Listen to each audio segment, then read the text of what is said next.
palavra disciplina não aparece em algumas versões das Bíblias, mas encontramos a ideia de disciplina na palavra paideia, que significa educação infantil. Num sentido geral, paideia significa treinamento através de instrução e correção.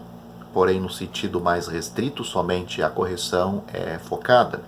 Devemos distinguir entre disciplina de um indivíduo ou igreja e disciplina por uma igreja. A primeira é por uma ação direta do Senhor e é seu direito exclusivo. A segunda é sua ação através da igreja, a quem pertence esta solene responsabilidade. Uma está relacionada com a ordem na família de Deus, na esfera de relacionamento, a outra com a ordem na casa de Deus, na esfera de responsabilidade. A primeira é exemplificada em 1 Coríntios capítulo 11, versículos 29 a 32, a segunda em 1 Coríntios capítulo 5, versículos 1 a 13. Devemos diferenciar entre o juízo de Deus na sua ira santa contra um mundo descrente da disciplina de seus filhos, que é prova do amor do Pai e sinal de que realmente somos filhos. Hebreus capítulo 12, versículos 5 a 13, Apocalipse capítulo 3, versículo 19.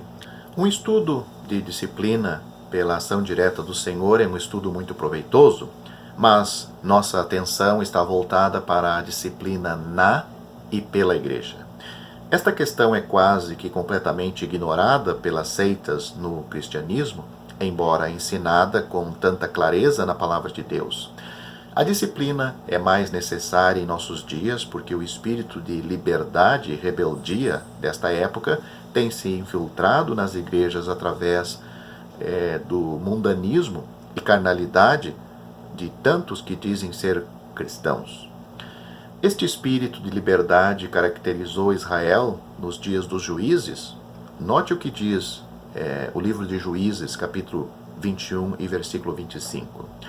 Devemos frisar 3 responsabilidades da igreja, a saber, a recepção de verdadeiros crentes. Esta é a primeira. A segunda é a rejeição de transgressões graves. E a terceira é a restauração à comunhão dos que demonstram verdadeiro arrependimento. A igreja não deve arquivar uma questão de disciplina e deixar a questão com o Senhor, simplesmente porque isto envolve um dever desagradável. Note 1 Coríntios capítulo 5, versículos 12 e 13. A igreja em Corinto foi reprovada severamente pela falta de ação imediata diante de um caso de flagrante imoralidade em seu meio. Os membros haviam adotado uma tolerância conveniente ao erro e estavam mais preocupados e até mesmo inchados com o fato de possuírem muitos dons espirituais. Negligência em exercer disciplina desonra o Senhor, impede a ação do Espírito Santo e mancha o testemunho da igreja na sua localidade. Um cuidado mútuo deve ser demonstrado, como vemos em 1 Coríntios capítulo 12, versículos 25 e 26. Portanto, no contexto deste nosso estudo, disciplina refere-se a métodos adotados para tratar com pessoas que perturbam a ordem divina em uma igreja. Vamos pensar no objetivo da disciplina e vamos pensar primeiramente no aspecto negativo. Disciplina não é um julgamento da fé, mas da conduta, ou seja, não é o julgamento da fé daquela pessoa, mas da conduta daquela pessoa, daquele crente. Isto é, não tem por finalidade decidir se alguém é salvo ou não. Veja 2 Timóteo capítulo 2, versículo 19. Também não é uma maneira conveniente de se livrar de um irmão problemático. Para os tais é necessário mostrar paciência e orar a Deus por eles. Mas também podemos ver o aspecto positivo da disciplina. O exercício da disciplina, nesse sentido, deve ter sempre em mente os seguintes alvos. Primeiro, a restauração do transgressor. Para isto, note 2 Coríntios capítulo 2, versículos 5 a 11 e Gálatas capítulo 6, versículo 1. Depois, a manutenção da integridade da igreja diante de Deus, como um templo digno da sua presença, e diante dos homens, para que toda aparência de tolerância do mal seja removida. Além disto, uma disciplina proporciona um aviso a todos os salvos de que um andar negligente pode levar a faltas semelhantes. Finalmente, porém não menos importante, há a necessidade de se defender o nome do Senhor, removendo, até onde isto for possível, a vergonha gerada perante o mundo. Se não for tratado imediatamente, o mal se propagará como fermento. Note Gálatas, Gálatas também, primeiro, Gálatas capítulo 5, versículo 9 e 1 Coríntios capítulo 5, versículo 6. Veja a lei da lepra numa casa, que é uma ilustração disto, em Levítico capítulo 14, versículos 40 e 41. Também Josué capítulo 7, onde o pecado de Acã teve consequências sobre toda a congregação de Israel. Ao contrário do que muitos pensam, colocar fora da comunhão não é a única forma de disciplina. A palavra de Deus nos mostra que este recurso deve ser usado somente em último caso. A seguir, vemos 7 categorias de ofensa, uma mais grave do que outras. A primeira, nós temos a ofensa pessoal. Note o que diz Mateus capítulo 18, versículos 15 a 20, com Lucas capítulo 17, versículos 3 a 4. Veja, por exemplo, a natureza da ofensa. Esta é uma questão entre indivíduos. Maledicência, o abuso de confiança pode ser citados como exemplos. Nós podemos analisar o procedimento. Não é um caso para excluir da comunhão. 3 estágios são prescritos aqui. Primeiro, deve-se apontar o erro ao ofensor. Se este se arrepender, pedindo perdão e resolvendo o problema, ele deve ser perdoado. Veja a paciência necessária, Mateus capítulo 18, versículo 21, versículo 22 e o versículo 35. Lucas capítulo 17, versículo 4, Efésios capítulo 4, versículo 32, Colossenses capítulo 3, versículo 13. O segundo estágio ainda é de caráter pessoal, Mateus capítulo 18, versículo 16. Depois do terceiro, que é o capítulo 18, versículo 17, se a questão ainda não foi resolvida, o ofensor deve ser considerado um gentil ou publicano. Considera-o tu, seria, não a igreja toda. Até que a questão seja resolvida, não pode haver comunhão entre os dois. Mateus capítulo 5, versículo 22, refere-se a alguém que sabe que tem dado motivos reais para a queixa. Temos um outro caso, o irmão surpreendido, em Gálatas capítulo 6, versículos 1 a 3. A natureza da ofensa, uma queda momentânea é contemplada aqui, e não uma prática pecaminosa contínua. O irmão é perseguido, por assim dizer, e cai em tentação, ele tropeça no momento de descuido.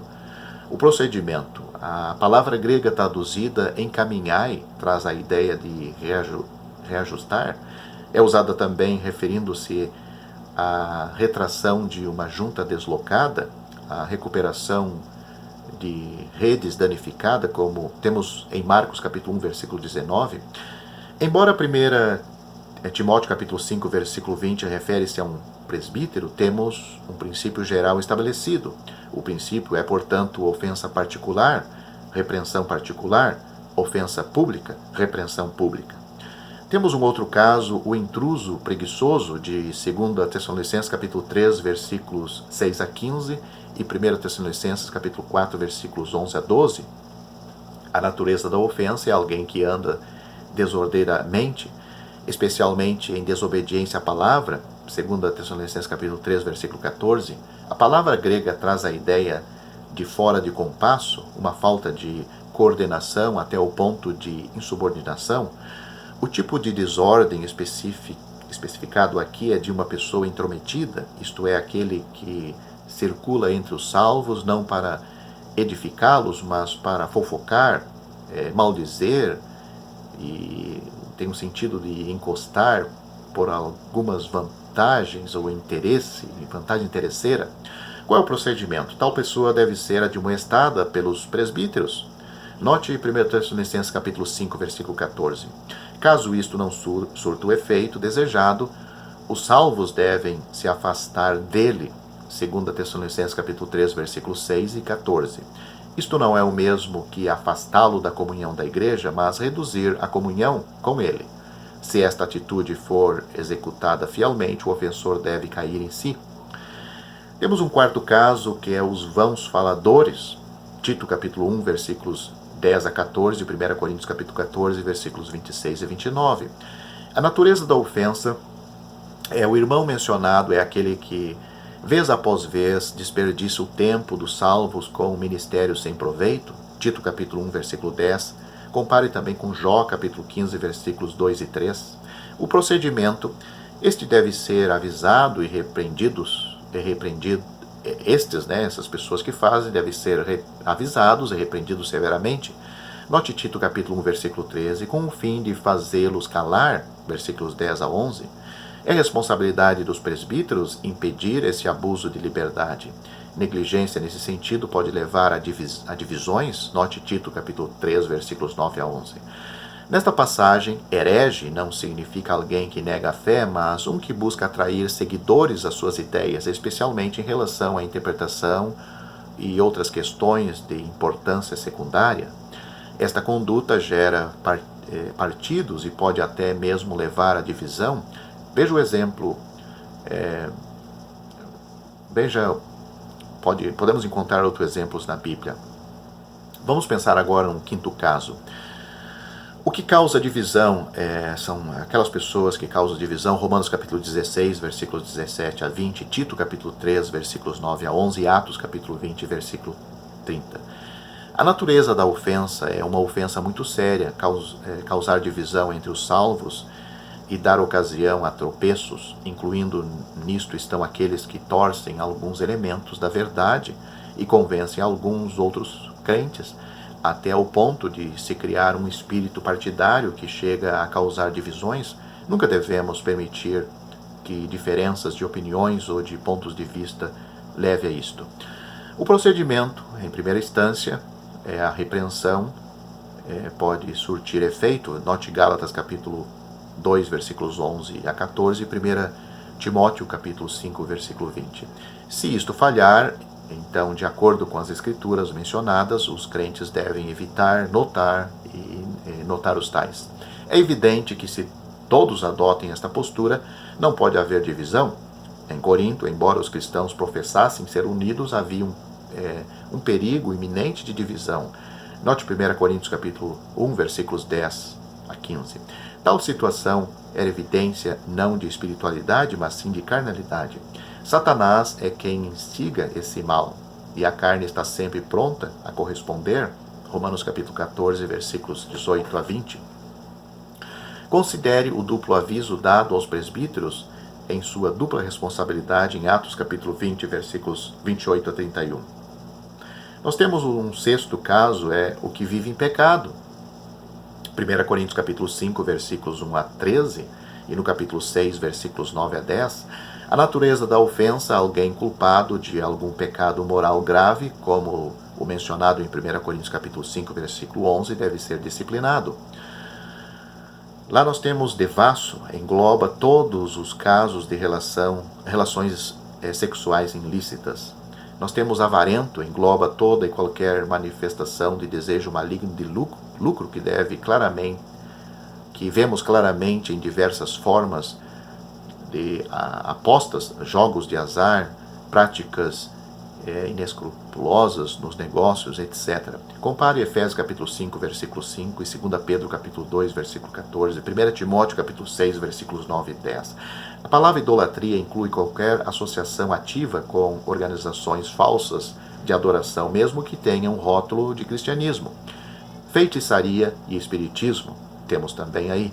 Maldizente engloba aqueles culpados de calúnia e difamação do caráter, ou que fazem acusações falsas, ou que é dado a tal comportamento.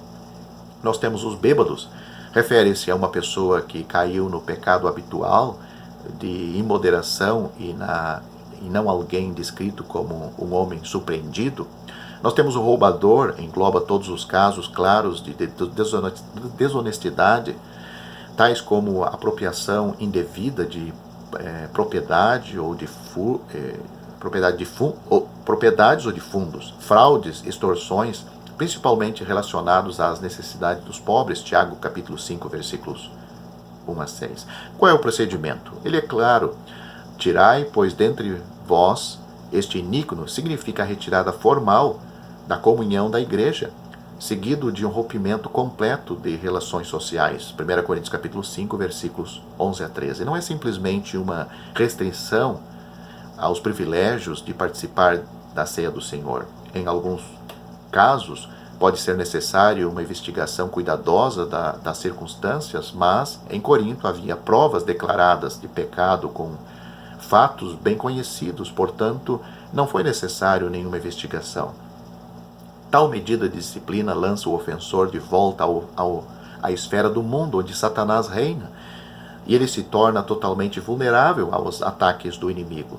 É esse o sentido das palavras em 1 Coríntios capítulo 5, versículo 15, 1 Timóteo capítulo 1, versículo 20 e 2 Timóteo também, capítulo 2, versículos 25 e 26. Podemos ver 2 Coríntios capítulo 2, versículos 1 a 11, capítulo 7, versículos 9 a 12, que a atitude adotada pela igreja em Corinto foi eficaz em trazer o irmão culpado ao arrependimento, tornando assim possível a sua restauração. No sétimo caso, nós temos o falso ensinador. Temos isto em 2 Pedro capítulo 2, versículos 1 a 3, 2 João, versículos 9 a 11, e 1 Timóteo capítulo 4 e 1, 2 Coríntios capítulo 11, versículos 13 a 15. A natureza da ofensa esse caso é a propagação de doutrina falsa. Erros fundamentais estão em questão, não simplesmente diferenças de interpretação em questões não essenciais, como o ensino das dispensações. Entretanto, como qualquer outra doutrina, levada ao extremo, pode gerar uma heresia. Doutrina falsa pode ser mais destrutivo do que um relaxamento moral, pois a congregação logo denuncia este caso entre os cristãos, porém não dá tanta atenção ao primeiro. Qual é o procedimento? A atitude da igreja é a mesma nos casos de erro moral. É fermento que precisa ser retirado. Note Gálatas capítulo 5, versículo 9 e 1 Coríntios capítulo 5, versículos 6 a 7. O apóstolo trata ambos os tipos de mal de modo semelhante. 1 Coríntios capítulo 5, versículo 5, com 2 Timóteo capítulo 2, versículo 18 e 1 Timóteo capítulo 1, versículo 20.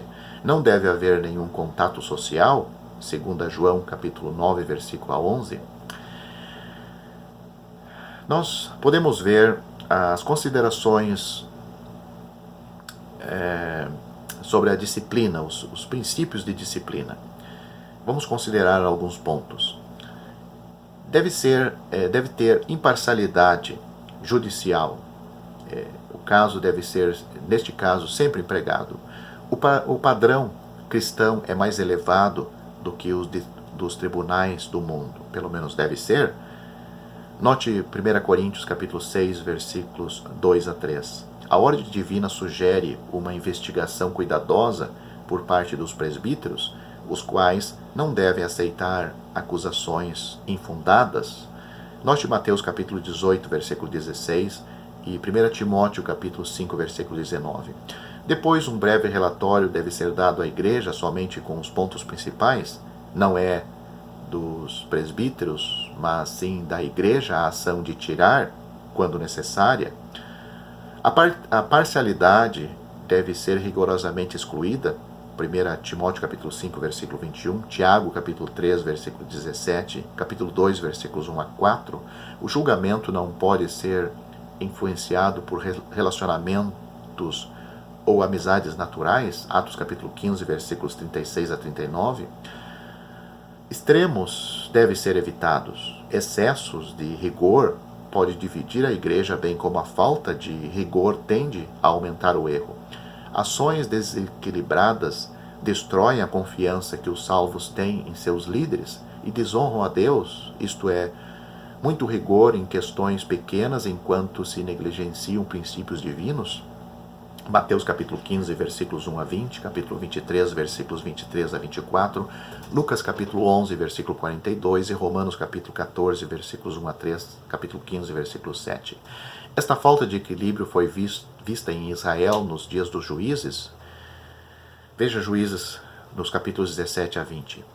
Houve uma reação unânime e violenta contra um caso de imoralidade, porém frouxidão e indiferença em uma questão que envolvia idolatria grave. Isto trouxe muita desonra ao nome de Jeová. A ordem das Escrituras deve ser observada rigorosamente. A atitude de excluir uma igreja ou grupo de igrejas é estranho na palavra de Deus. Mesmo na condição carnal em que se encontrava a igreja de Corinto, ela não foi excluída pelas outras igrejas. No capítulo 2 e 3 de Apocalipse, vemos que o Senhor tem muitas coisas a reprovar em várias igrejas, mas ele não faz nenhuma menção de exclusão por parte das outras.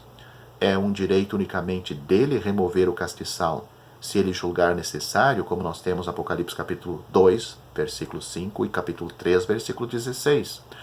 Onde erros morais ou doutrinários graves continuam sendo tolerados numa igreja, pessoas espirituais podem ter que se afastar dela como se afastam de pessoas desordeiras, mas somente depois de todas as tentativas terem falhado e outras medidas terem fracassado.